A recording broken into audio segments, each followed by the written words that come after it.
지난주에는 우리가 시편 33편을 나눴고요. 오늘은 시편 136편을 나누겠습니다. 오늘 말씀 내용에 보면 앞부분은 좀 이렇게 설명하는 부분이지만 시편이란 말씀이 찬양이기 때문에 이 찬양은 항상 이렇게 선포하는 거죠. 그러니까 지난주에 제가 드린 말씀을 기억하고 뭐 논리적인 부분일 때는 아멘 이거 괜찮습니다. 선포할 때는 여러분도 아멘이라고 이렇게 선포를 해야 돼요. 헷갈리죠? 이게 논리적인 건가 선포하는 건가? 나중에는 확실합니다. 그래서 오늘 말씀 그렇게 나누도록 하고, 자, 성경을 펼쳐서 시편 136편을 보면서 하세요. 이 136편 이렇게 쭉 보시면은 한 가지 특이점이 있죠. 뭐냐? 문장 구조가 같다는 것입니다. 시편 1절 보시죠. 136편 1절. 문장을 이렇게 둘로 나눌 수가 있어요. 여호와께 감사하라. 그리고 그 다음에 그는 선하시며 그 인자하심이 영원하미로다. 여러분 여기 A와 B가 있는데 A와 B 중에 선포하는 것이 둘 중에 하나 좀 무게감이 있는 게 있어요. 무엇이겠습니까? 예, 그거죠. A죠, A. 여호와께 감사하라 이러는 거예요. 이게 선포입니다. 그러니까 이 선포가 나갈 땐 여러분도 선포하면서 아멘 돼요. 여호와께 감사하라. 네, 그렇게 되는 겁니다. B는 뭘까요? 그는 선하시며 그 인자하심이 영원함이로다. 이걸 뭐라고 여러분이 분석해야 되겠습니까? 선포하는, 그렇죠, 이유가 되는 거죠. 이유. 그러니까 지금 일단은 선포하고, 왜? 선포가 중요하니까. 그래서 감사하라 선포하고 그 다음에 그는 선하시며 그 인자하심이 영원합니다. 물론 이 영원함이로다 이것도 선포로 영원함이로다라고 선포할 수 있는데, 그런데 이 둘을 이렇게 우리가 나눠서 생각한다면 B가 이유고 A가 선포예요. 선포하는 이유가 B가 되는 겁니다. 그런데 한번 2절 볼까요? 2절 보셔도 마찬가지죠. 신들 중에 뛰어난 하나님께 감사하라 이렇게 돼 있어요. 그리고 그 뒤에 설명을 하죠. 인자하심이 영원함이기 때문이다. 3절은 어떻습니까? 똑같죠. 선포할까요? A 시작. 주들 중에 뛰어난 주께 감사하라. 그 인자하심이 영원함이로다. 그러니까 그게 그냥 보여지는 게 아니라 그 인자하심이 영원하기 때문에 주께 감사해야 되는구나 이렇게 얘기합니다. 그런데 자, 각 문장에 여기 보시면은 바뀌지 않는 게 있고 바뀌는 것이 있습니다. 바뀌지 않는 게 뭡니까? 감사죠, 감사. 그리고 또 인자하심이 영원함이로다. B, A의 감사 다 지금 거기 지금 1, 2, 3절뿐만 아니라 뒤에 다 마찬가지입니다. 그리고 B도 인자하심이 영원함이로다. 이것도 계속해서 반복이 되고 있습니다. 4절, 5절, 6절도 마찬가지죠. 한번 보세요. 보시면 감사하라 인자하심이 영원함이로다. 5절 감사하라 인자하심이 영원함이로다. 이게 지금 계속 반복이 되고 있는 거죠. 자, 그러니까 지금 여기서 알 수 있는 것은 물론 이제 시편은 노래고 찬양이고 시니까 은율에 맞추기 위해서 그렇게 했다라고 할 수 있지만, 그러나 그 성경 자체에 있어서는 항상 저자는 중요한 것을 계속해서 이렇게 반복을 하죠. 거룩하다, 거룩하다, 거룩하다. 이 천사들의 찬양에 있어서도 하나님의 거룩하심을 중요하기 때문에 이렇게 반복해서 찬양하는 겁니다.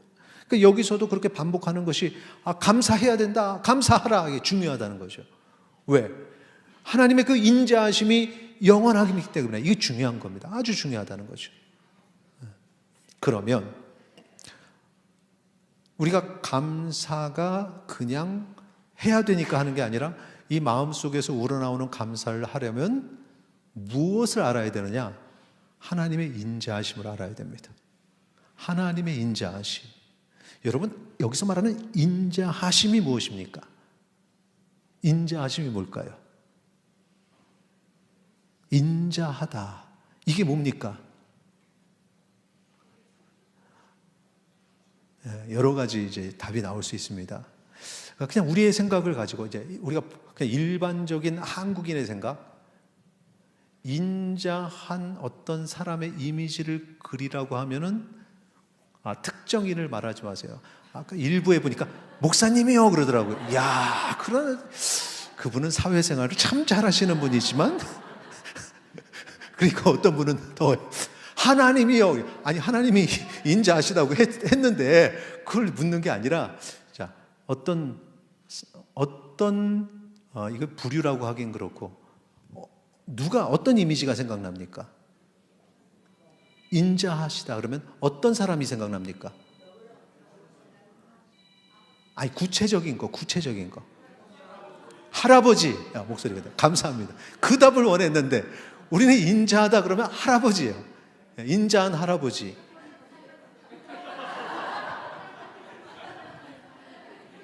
할머니 얘기하시나요? 그래요. 할아버지만 할아버지 할머니. 요즘 조심해야 돼. 할아버지 할머니. 할머니도 인자. 좀 인자 할머니들. 할머니가 교육하려고 애들 야단치면 손주 야단치면 안 됩니다. 야단치는 건 자녀들이 하고 할아버지 할머니는 그래 해야지. 그리고 좀 이렇게 야단치고 싶은 게 있으면 자녀들한테 조심해서 얘기해야 되는데 그것도 싫어하니까 참 이게 힘들긴 한데 자 그래서 할아버지 할머니가 인자하심인데 그냥 뭐 그런 걸 떠나서 그냥 인자한 할아버지 우리 한국 사람의 이미지는 그게 있는데 그럼 여기서 할아버지가 인자하다는 것은 그 할아버지가 어떻다는 겁니까? 사랑이 많고 부드럽고 포근하고 뭐 이런. 그래서 인자한 할아버지 그러라 그러면 삐쩍 마늘 할아버지가 아니라 이 KFC에 나오는 할아버지 막 이렇게 해가지고 인자한 모습 막 그런 거를 이제 그냥 모두가 다 그렇게 생각을 하는 거죠. 우리 문화 속에서 우리 특히 한국인의 물론 반대하는 사람도 있습니다. 그러니까 속으로 지금 반대한다고 생각하지 마시고 그냥 그런 사람들도 있는데 그래 이걸 생각해가지고 그래, 포근하고 부드러운 분. 그래서 오늘 여기 하나님은 인자하시다 그러니까 하나님은 포근하고 부드러운 분이기 때문에 감사해야 된다. 이렇게 성경을 해석하면은 하나님이 각자에게 다가오는 이미지가 있어서 나는 하나님을 포근하고 부드러운 분으로서 이렇게 체험했다. 맞습니다. 틀린 말은 아닌데 오늘 본문을 근거로 한 해석은 아니라는 거죠. 조금 더 구체적으로 얘기하면 저자가 이렇게 시를 썼을 때는 저자가 생각하는 인자함이라는 게 있을 텐데 내가 가진 그 할아버지, 그러니까 특정인이 할아버지 이미지, 그리고 그냥 인자한 분, 그냥 부드러운 분 이렇게 생각하면 안 된다는 거예요. 사실은 아까 어떤 분이 할아버지는 어떤 분이야? 사랑이 많은 분. 이렇게 흘러가면 제가 논리적으로 설명하는 게 그게 답이거든요, 사실은. 그래가지고 제가 그 사랑은 뺐습니다. 그러니까 저자와 의도하지 않은 저자가 의도하지 않은 것으로 해석하는 것. 이게 뭐 맞을 수도 있는데 이게 잘못 갈 수도 있습니다. 상당히 위험합니다.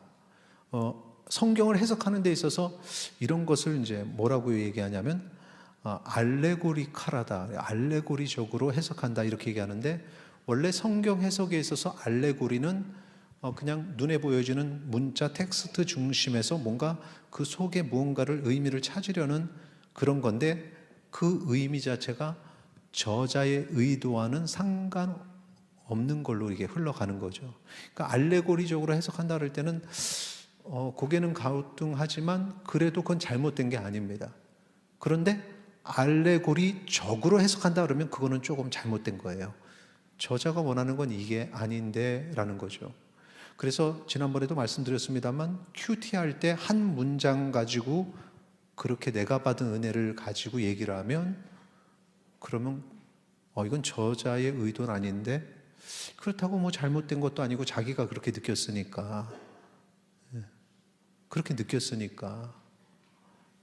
이게 어떻게 가냐면은 동성애자들이 하나님이 원수까지도 사랑하고 뭐 이런 사랑을 얘기하면서 그러니까 나하고 동성인 사람을 사랑하는 게 뭐가 문제가 되냐 이렇게 해석하면 이게 완전히 잘못된 거죠.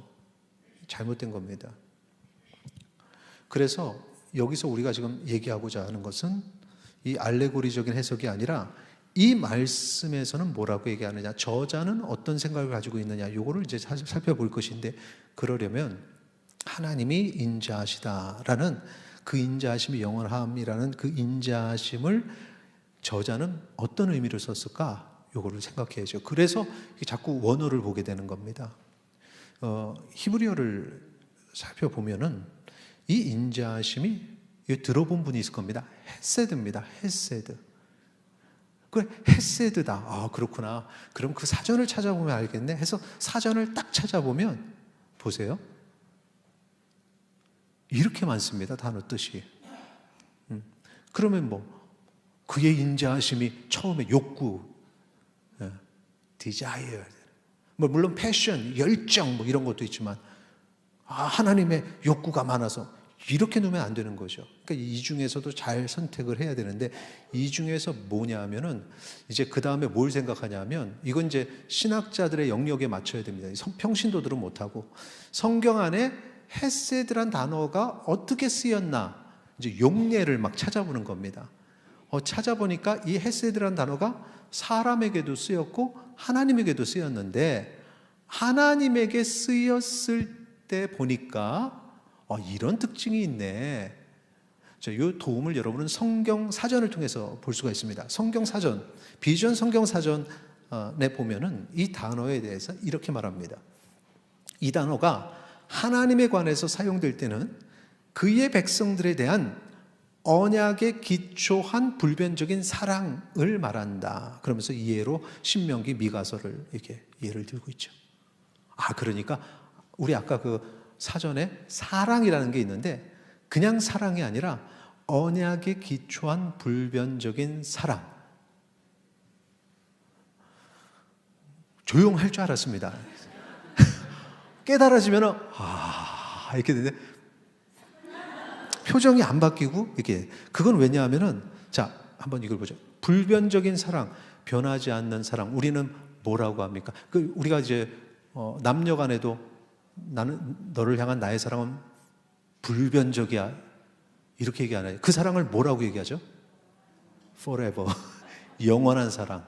사실 인간의 사랑은 영원할 수가 없는데 나는 너를 영원히 사랑하겠어 이렇게 표현하죠. 영원한 사랑. 그런데 언약에 기초했다라고 얘기를 하는데, 언약에 기초했다는 건 타락 전과 후가 틀립니다. 타락 전에 하나님의 언약은 하나님의 통치와 그 안에서 우리가 순종하며 살아가는 것인데, 타락함으로 말미암아 여기에 어떤 의미가 들어오냐면 구원, 구속의 은혜가 들어오죠.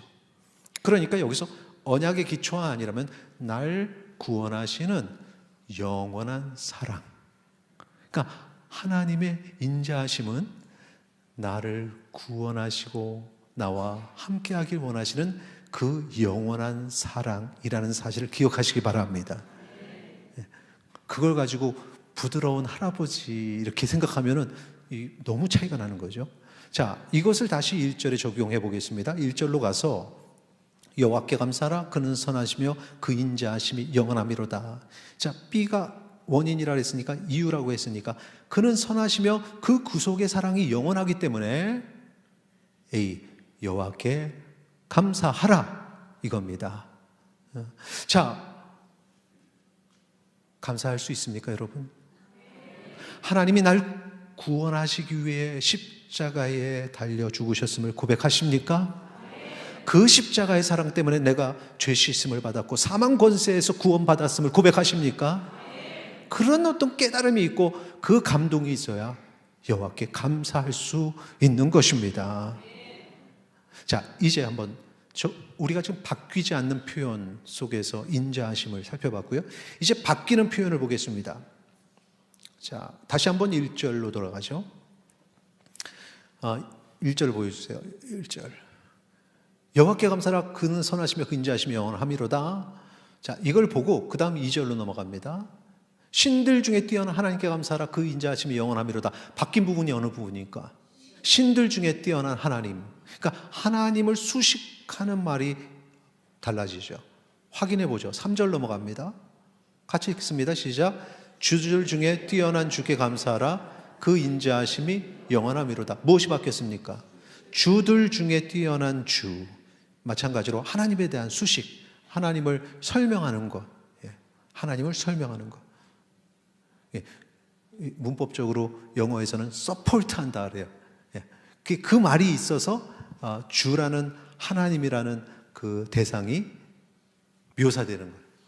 자, 하나님에 대한 수식어가 바뀌죠.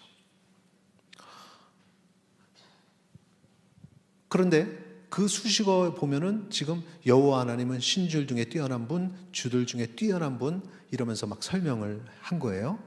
그리고 나서 4절에 가서 그 수식어를 한번 살펴보죠. 뭐라고 얘기하는지 같이 읽겠습니다. 홀로 큰 기이한 일들을 행하시는 이에게 감사하라. 그 인자하심이 영원함이로다. 아멘. 자, 4절을 쓸 때 저자는 하나님을 어떤 하나님이라고 말하고 있습니까? 큰 기이한 일들을 행하시는 분인데, 이 큰 기이한 일들을 행하시는 그 분은 하나님밖에 없어. 그러니까 이 일은 하나님밖에 할 수 있는 자가 없다, 이겁니다. 이게 이제 가슴에 온 거예요. 이 일은 하나님만 하신 일이야. 그럼 홀로 큰 기이한 일들이 어떤 일들이 있을까? 하나님만이 하시는 일. 여러분 각자에게 여러분 삶 속에서 그 일들이 뭔지 얘기하면 다양한 얘기를 할 겁니다. 그런데 이 성경 속에서 말하는 거죠. 이 성경 속에서 저자는 뭐라고 하고 있느냐? 먼저 그 다음을 쭉 읽어보다 보니까 그룹을 지을 수 있는 그런 절들이 있습니다. 첫 번째 그룹은 이겁니다. 5절에서 9절까지입니다. 자, 제가 숫자를 얘기하면 여러분이 뒤를 읽어주세요. 자, 5절 6절 땅을 물 위에 펴시니 7절 큰 빛들을 지으시니 8절 9절 네, 이게 뭡니까? 창조사역이죠. 창조사역. 그러니까 오직 하나님만 하실 수 있는 일, 첫째 창조예요. 믿으십니까? 하나님만이 창조주이십니다. 세상에 창조주는 없습니다. 신들 중에 거기에 그 신이라 하는, 신이라고 호칭을 가지고 있는 그 모든 것들 창조하지 못했습니다. 오직 하나님께서 창조하셨음을 믿으시기 바랍니다. 거기에서 멈추지 않습니다. 그 다음에 10절서부터 쭉 하나님이, 오직 하나님이 하시는 일 설명을 하는데, 거기에 이제 10절서부터 15절까지. 자, 10절 애굽의 장자를 치시니, 11절 이스라엘을 그들 중에서 인도하여 내시니, 12절 강한 손과 펴신 팔로 인도하여 내시니, 13절 홍해를 가르시니, 14절 이스라엘을 그 가운데로 통과하게 하시니, 15절 바로와 그의 군대를 홍해에 엎드려뜨리시니. 이건 뭡니까? 출애굽이에요. 그런데 사실은 그 뒤에도 출애굽이 나옵니다. 그런데 여기까지 묶은 이유가 있습니다. 이게 출애굽 초기라는 거죠. 홍해까지. 그러니까 시나이 반도, 시내 반도에 들어가기 전까지 출애굽 과정. 이걸 요약하면 뭐냐?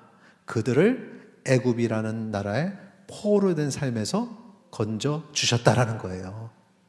이것이 우리에게 적용될 때 어떻게 적용이 됩니까? 하나님께서 우리를 죄 가운데서, 포로된 삶 가운데서 구원해 주셨다라는 거 믿으시기 바랍니다. 이 간격인데, 이건 누구만이 할 수 있다? 하나님만이 하실 수 있다. 홀로 큰 기이한 일, 나를 구원하신 하나님을 믿으시기 바랍니다. 이것이 있어야 하나님께 감사하는 거예요. 야, 인자하신 하나님. 자, 두 번째 16절 이겁니다. 같이 읽겠습니다. 그의 백성을 인도하여 광야를 통과하게 하시니. 자, 뒤에도 있는데 이걸 다 끊었습니다. 이게 뭐냐면 시내 반도, 시나이 그 반도를 가는 광야의 생활을 얘기했기 때문에, 그러니까 이 출애굽 여정 중에 중간 과정입니다. 그 가운데 불평하잖아요. 힘들어하고 그때마다 먹을 것도 주시고 물도 주시고 고기도 먹게 하시는 하나님. 이스라엘이 그렇게 했습니다. 그리고 힘 투덜투덜거리니까 이제 시내산에서는 그 대망의 율법 말씀을 주시죠. 그래서 그 말씀이 이전에는 이제 만나, 죽겠다 죽게 할 때 만나를 먹이신 하나님, 근데 이제 생명의 양식인 말씀을 주셨어요. 그 다음에 그 말씀이 육신이 되어 우리에게 임하신 이 로고스, 우리 주 예수 그리스도. 그러니까 힘든 삶에 있어서 우리의 소망이 되신 분은 예수 그리스도임을 이 광야 생활을 통해서 우리에게 보여주십니다. 이 광야 삶이 우리의 인생이죠. 힘들고 어려울 때 하나님께서 함께 하시고 먹여주시고 입혀주시고 지금까지 이끌어주신 줄 믿으시기 바랍니다. 내가 한 게 아닙니다. 홀로 큰 기이한 일을 행하시는 하나님께서 나를 이 인생에 이끌어주신 줄 믿으시기 바랍니다. 마지막 파트 17절에서 22절까지 제가 절을 이야기하면 여러분이 읽어주세요. 17절 18절 유명한 왕들을 죽이시니 19절 아모리인의 왕 시온을 죽이시니 20절 바산 왕 옥을 죽이시니 21절 그들의 땅을 기업으로 주시니 22절 곧 그 종 이스라엘에게 기업으로 주시니. 아멘. 지금 여기 어디입니까? 가나안이죠. 그러니까 요단강 동편에서 이제 서편으로 건너가는데 그게 이제 출애굽의 마지막인데 그 마지막은 그냥 들어가는 게 아니라 점령하는 전쟁을 행해야 됩니다. 교만하면은 아이성에서 그냥 무너지고 하나님 말씀 신뢰하면 싸우지 않아도 여리고성 무너지는 그 승리를 거두게 되는 게 그들의 삶의 모습이죠. 그러니까 이 인생에 있어서는 영적 전쟁을 계속 해야 되는데 여러분 기억하시는지 모르겠어요. 예. 그 남쪽에 있을 때 12지파 정탐꾼을 보냈는데 우리는 못 이겨 불평했던 모습들. 광야길에서 하나님이 함께 하심을 체험했는데도 정작 영적 전쟁을 해야 되는 순간에는 아유 나는 안 돼요. 나는 하나님이 주신다고 했으면 하나님께서 싸우시고 이기게 하시는 줄 믿으시기 바랍니다. 지금까지 하나님의 은혜로 살아왔는데 앞으로 뭘 또 내 능력을 가지고 재봅니까? 소망이 없어요. 어두워서 안 된다는 거죠. 투덜거리는 거죠. 왜 우리를 이곳으로 내몰았느냐? 지금까지 지내온 것 주의 크신 은혜라면 앞으로도 주의 은혜로 살아가시기 바랍니다. 그렇게 역사하시는 분은 한 분이시라는 거죠. 홀로 큰 기이한 일을 행하신 하나님을 믿으시기 바랍니다. 바로 그거죠. 하나님께서 이기게 하시고 하나님께서 그 땅을 주시고 승리하게 하셨으니 이 모든 체험을 한 이 시편의 저자가 감사하라, 감사할 수밖에 없는 것입니다. 이제 이런 인생을 다 경험하고 나면 그 다음에 하나님은 이런 분입니다 라고 고백하게 되는데 이 시편 저자의 고백이 얼마나 감동을 주는지 이런 고백 가운데 우리도 거하기를 소망하면서 우리 같이 읽을까요? 23절에서부터 26절 같이 읽겠습니다. 우리를 비천한 가운데도 기억해 주시니 24절 우리를 우리의 대적에게서 건지시니 25절 모든 육체에게 먹을 것을 주시니 26절 하늘의 하나님 할렐루야. 감동이 되지 않습니까? 우리의 삶 속에서 역사하신 하나님, 그 하나님은 어떤 하나님? 하늘의 하나님. 같이 시작. 하늘의 하나님. 바로 이거죠. 이 시편의 말씀이 얼마나 놀랍습니까? 이 저자의 이 감동, 이 하늘의 하나님이 어떤 하나님이냐? 다시 앞으로 가면 나를 만드신 분, 나를 창조하신 창조주이시라는 거죠. 이거 뿌듯하죠? 얼마나 뿌듯합니까? 이 위대한 분이 나를 만드신 분인데 아버지 어머니 하는 말 있잖아요. 야, 내 배가 아파서 낳은 게 너야. 이게 약간 내가 널 창조했어 하고 비슷한 것 같아요. 창조주 하나님이 나를 이끄신다, 나를 지켜주신다. 그러니까 하나님께 감사하고 찬양해야 하는 것입니다. 우리 찬양을 준비해 주시고 말씀을 정리하겠습니다. 자, 우리는 하나님의 인자하심이 영원하기 때문에 감사해야 됩니다. 이 인자하심은 하나님의 영원한 구속의 사랑입니다. 하나님이 우리에게 영원한 구속의 사랑을 주셨기에 우리는 찬양해야 되는데 그걸 어떻게 느낄 수 있느냐? 자, 우리를 죄에서 건지시고 인생의 광야길에서 우리를 지켜주시고 우리의 삶에 영적 전쟁이 있을 때 대신 싸워주신 하나님을 만나야 합니다. 그 하나님이, 하늘의 하나님이 나의 창조주이심을 깨닫기를 소망합니다. 그때 우리는 감사하고 찬양할 수 있는 것입니다. 그분을 찬양하겠습니다.